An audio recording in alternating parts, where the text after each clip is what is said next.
Well, all right then. Oh, look at the old chicken hat here, eh? No, not chicken hat, turkey hat. I get all confused.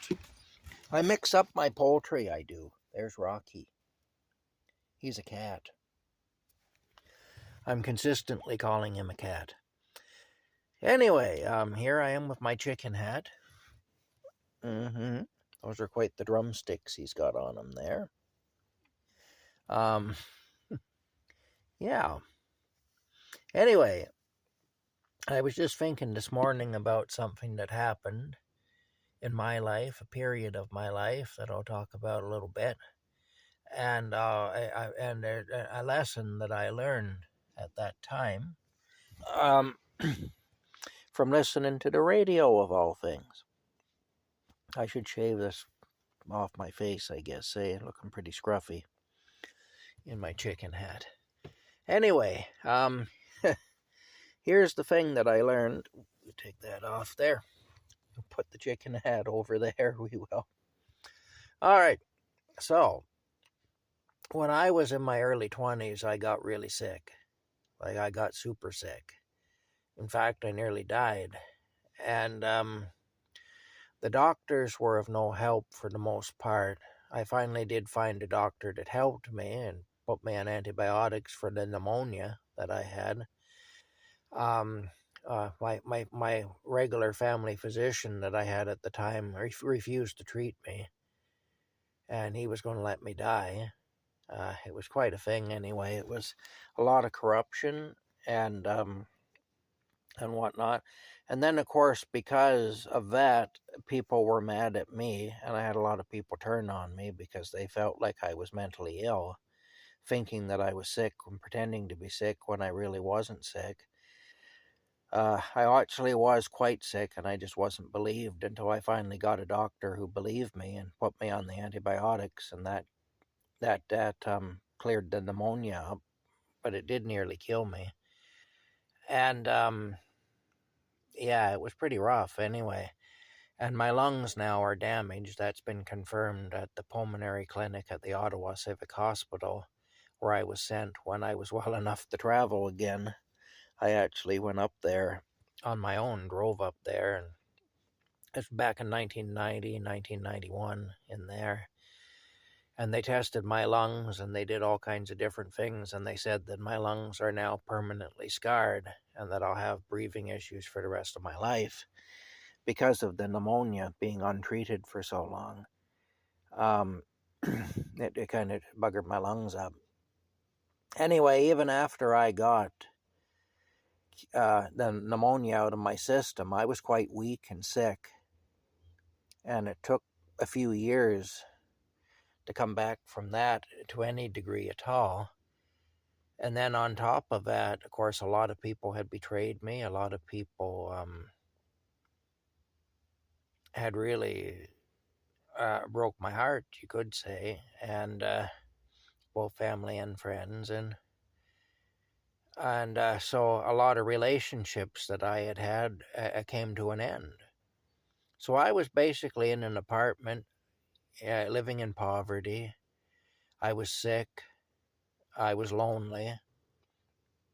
I was angry and resentful about having been had people basically say that the system was right and I was wrong, and shame on me for not going along with the system, when if I had gone along with the system, it would have killed me. And that's a fact, it would have.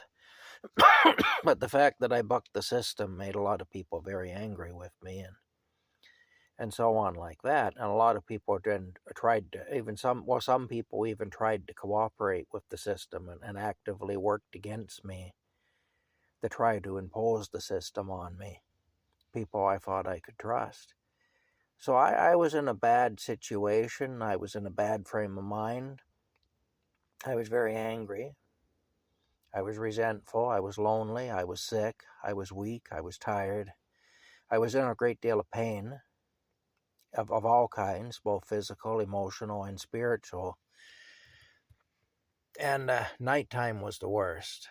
You know, at night there, everything just seemed to be magnified.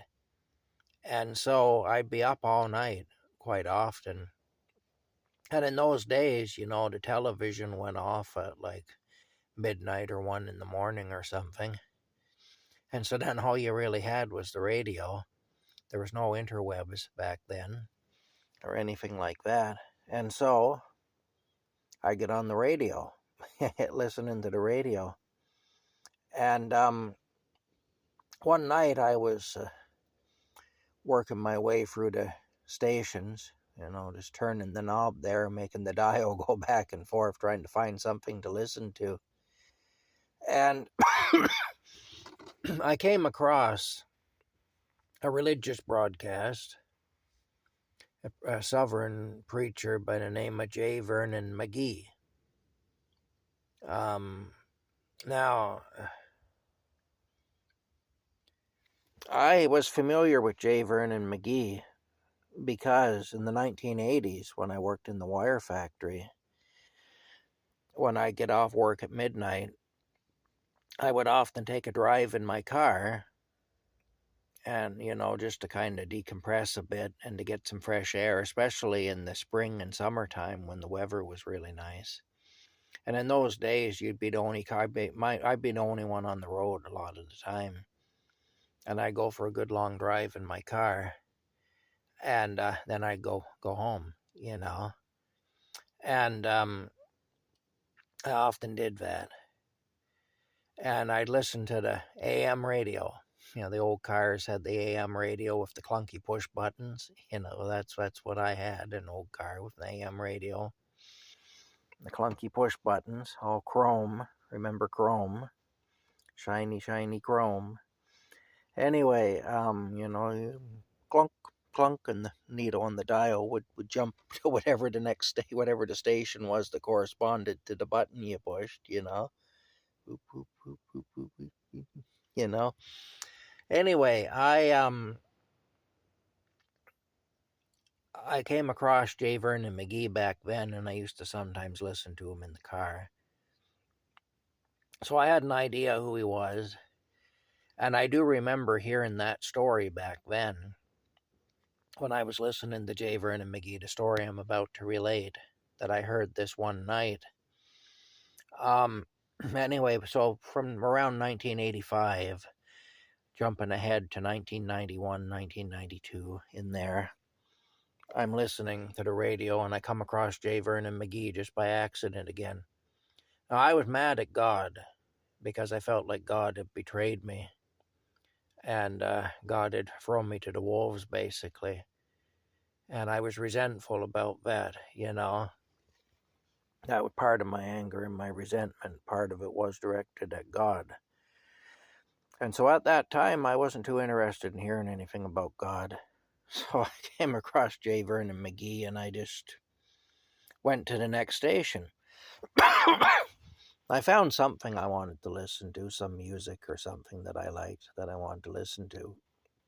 So I'm sitting there listening to that and suffering, I was in a great deal of pain. I was suffering, and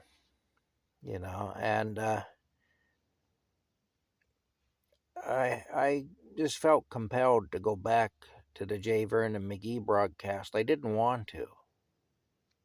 It was taking all my willpower not to go back to it because I really felt compelled to go back to it. And finally, I couldn't stand it anymore. And so I turned the knob. I went back to the Vernon McGee broadcast, which I didn't want to do, but I felt like I needed to do it. And I did. I couldn't help it, really. I was compelled to do it. And I did. And he told this story. And this, like I say, this is a story I remember hearing back around 1985 when I was driving a 1967 Chev Bel Air, four-door sedan, aquamarine colored, with an old straight six engine in it and everything, And I remember hearing this car I paid $200 for back then. The old clunky push button AM radio with all the chrome bezel and all that, the chrome push buttons and everything, chrome knobs. metal knobs made out of chrome steel knobs and stuff, your on off and your manual volume selector, on off volume and manual volume selector and stuff. You know what the old radios were like in the cars if you're old enough to remember. If you're not, well, that's what they were like anyway.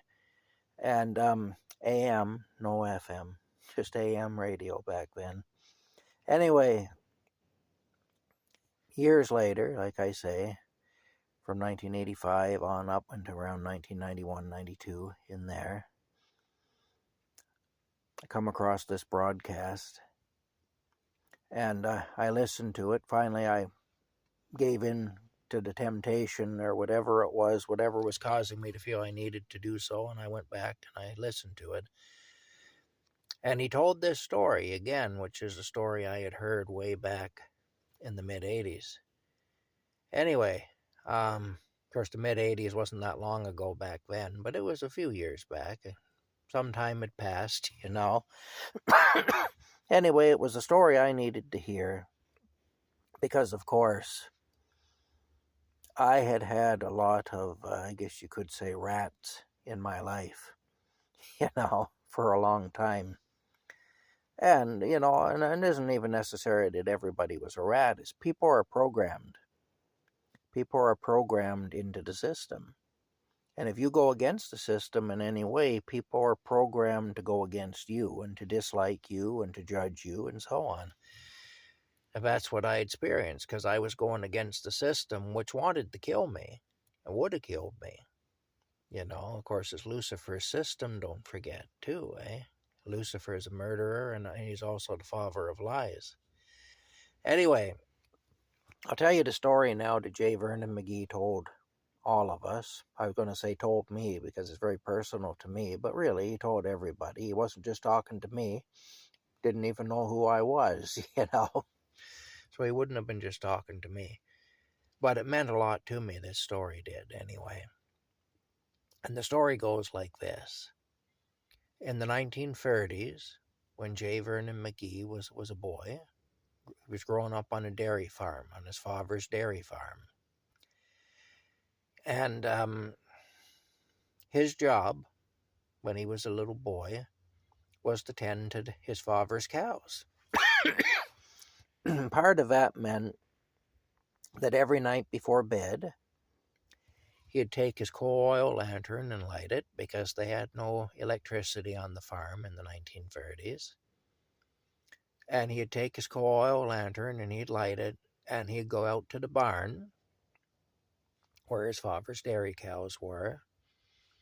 And he'd check on his father's dairy cows, make sure they were doing all right, make sure none of them were sick or in distress or anything, make sure they were good. And then after he did that, he could come back into the house and go to bed. Anyway, he'd go into the barn with his lantern. When he went into the barn with his lantern, of course the barn was dark. But when he went in there with his lantern would flood the room with light. Now, when this would happen, the rats that lived in the barn, they'd all scurry into the dark corners. They would go anywhere the light wouldn't reach, and they'd hide. They'd hide from the light, They didn't like the light. They hated the light, and they'd hide from it. So they'd scurry off into the dark corners to where the light didn't reach. That's what the rats would do. But the birds that lived in the rafters, they'd sing. They were overjoyed by the light. They were grateful for the light. They loved the light. And those birds would sing. They'd sing a beautiful song. And because they were so happy to see the light. You see. And what J. Vernon McGee said is that people are like that. Some people are rats, scurrying off away from the light into the darkness, hiding from the light, and some are like the birds in the rafters. happy about the light, and grateful for it, and singing in gratitude for the light. And he said that there's a difference in people that way. Well, I mean, I ran into a lot of rats at that time in my life, and I also ran into some birds. Not everybody was a rat, to be fair. And a lot of old relationships that had ran their course were dissolved at that time. And that was something that had to happen, I think, because those relationships had ran their course. And it was time for me to move on, and it was time for those people to move on as well. So yes, a lot of old relationships were dissolved. I grieved over that at the time, but I also felt that it was necessary, and it turns out it really was. And see, this is the thing though. That night, hearing that message, that was a message that I desperately needed to hear. And I believe that God was the one that was pushing me to turn the dial back, you know. Because I heard Vernon McGee's voice, and I knew right away who it was, and I thought, I don't want to hear anything about God, you know. And so I went to listen to some pop music or whatever, you know. And God, he said, turn the dial back. You need to hear this. And he would not let up on me until I did so. And I couldn't enjoy the pop music I was listening to because I was thinking or wanting to go back. Even though I didn't want to go back, I felt compelled to go back and listen to whatever Vernon McGee had to say. Didn't want to hear it, but had to hear it. And anyway, he told that story, which is a story I remember hearing prior to that in my old Chev car when I had finished my shift in the wire factory. I was on my own young, and I went to work in a wire factory and a 4 to midnight shift. And I went to school in the daytime, and that's how it was. Anyway, that was life at that time. And I do remember hearing Vernon McGee. Used to listen to him on the radio, like I say, in the car at night. And yeah, anyway, I needed to get back in touch with that story, is all. You know, I needed to learn the lesson that story had for me. And so I was compelled to tune back into that story. And that helped me a great deal. That was really a turning point for me when I heard that story. Now, I had a lot more years of stress and turmoil and conflict and all the rest of it. But still, that was the beginning of a turning point for me. So much damage had been done. So much damage had been done at that time. And I was harboring a lot of anger and resentment because of it. And that all needed to be purged. And that was the beginning of that. Anyway, it was the beginning of my purging of all the anger and resentment that I was harboring toward others. And, you know, a lot of it justified for sure. But still, it's not a healthy thing. And then once I stopped focusing on how much I was mad at other people for what they'd done in that situation, how they had thrown me under the bus, some of them maliciously, some of them just out of ignorance, you know, and ignorance as in lack of knowledge. I mean, the proper definition of ignorance, you know, a lack of knowledge. And yeah, anyway, once I stopped focusing on them and what they did and how resentful I was about it, then I could work on me and on healing, you know, getting stronger and recovering. which is what I started to do then. So yeah, anyway, that's just a story that I was thinking about today, and I wanted to share it with you. J. Vernon McGee, very wise man. Um, Long gone now. He died of cancer quite a while ago. Um, in fact, I think even in the early 90s he was already gone. I think he was still alive in the mid 80s when I heard that story. It was probably a live broadcast that I listened to in the mid 80s, but it was a tape recorded broadcast by the time I heard it. It's probably the same broadcast I heard in the mid 80s, but just a recording of it, that I heard in the early 90s, where he told that story. Anyway, a pretty good story. I've shared that with a few people over the years, and it seems to have resonated with them as well. Anyway, still got the tooth partially coming out. I can only eat on this side. And on this side, my teeth are hurting too, though, so it's a bit painful to eat right now. And got my turkey hat. And I fixed the tail situation. So now the tail isn't flopping backwards and then weighting the hat down so the hat wants to slide back on my head. Yeah, it's going to be good. Make the little girls laugh when they see the turkey hat anyway. All right.